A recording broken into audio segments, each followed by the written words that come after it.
বাংলাদেশের সামগ্রিক রাজনৈতিক প্রেক্ষাপটে আমি ইতিবাচক ভাবে দেখি।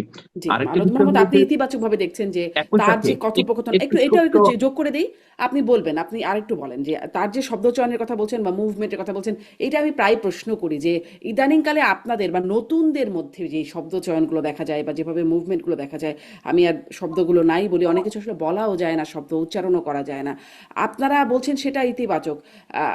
মানে সেদিকে কি হাঁটবে নতুনরা বলে মনে করেন, নাকি আসলে সেই ছিঁড়ে ফেলো, চিড়ে ফেলো, ধরে ফেলো এই ধরনের শব্দের মধ্যেই মানে শব্দ চয়নের জায়গাগুলো আপনারা আপনাদের জায়গাগুলো ঠিকই রাখবেন, মানে নতুনদের কথা বলছি, এটাও না, একটু যোগ করে বলবেন। প্রথমত আহ, নতুন বলে আসলে যে বর্গটাকে আপনি চিহ্নিত করছেন, এই বর্গটার মূলত একটা অংশ হলো এনসিপি।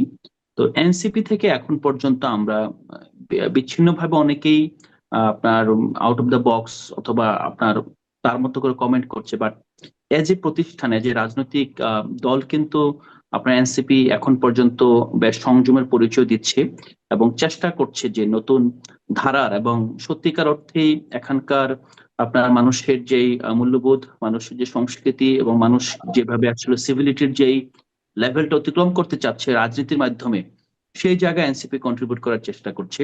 আর নতুনদের ক্ষেত্রে আমরা দেখেছি যে গণঅভ্যুত্থানের সময় অনেক ক্ষুব্ধ হয়েছিল তরুণরা।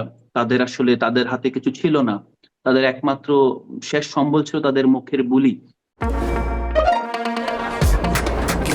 শুধুমাত্র সিটি ব্যাংকে অ্যাকাউন্ট থাকলেই করতে পারবেন গুগল পে, তাই অ্যাকাউন্ট খুলুন আজই।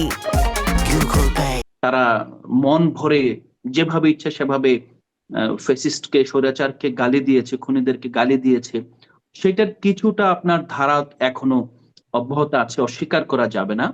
কিন্তু মূল ধারা রাজনীতি যখন সক্রিয় হবে, শক্তিশালী হবে, ইভেন যদি এনসিপি কেও বলেন, এনসিপি যদি রাজনীতিতে যদি মূল ধারার সাথে কম্পিট করতে পারে, তখন অবশ্যই এনসিপি আপনার কাছে যেরকম সবার কাছে দায়বদ্ধ হবে। এখন আপনাদের এই প্রশ্ন করা অব্যাহত থাকলে অবশ্যই নতুনদের, এই হুম। তরুণদের পথ চলা সহজ হবে। এবং সেই ক্ষেত্রে আমি তারেক রহমানের যেই সংবাদ সম্মেলন যেটা, সেই একই রকম সংবাদ সম্মেলন তো অন্যান্য রাজনৈতিক দলের প্রধানদের এখনই করার সুযোগ নেই বিভিন্ন কারণে।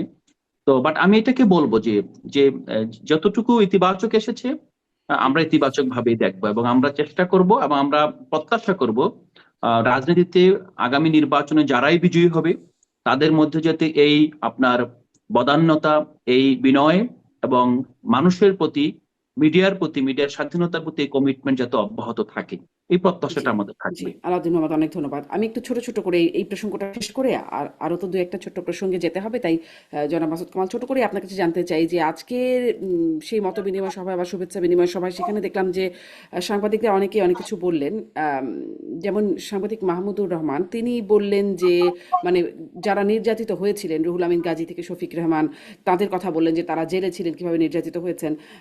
আর সাংবাদিক নুরুল কবির বলছিলেন যে এই আমলে যে সাংবাদিকরা জেলে আছেন তাদের ন্যায় বিচারের কথা বলছেন। আপনার কাছে কি মনে হয়, মানে বিএনপি তো ইতিমধ্যে অনেক বিষয় নিয়ে কথা বলছে, আইডেন্টিফাই করছে, এই আমলে যারা জেলে আছে, সাংবাদিকদের যারা ন্যায় বিচারের বাইরে আছে বলে আপনারাও বিভিন্ন সময় কথা বলে থাকেন, সেদিকে কি আসলে সোচ্চার বা দৃষ্টি কি আছে বিএনপির?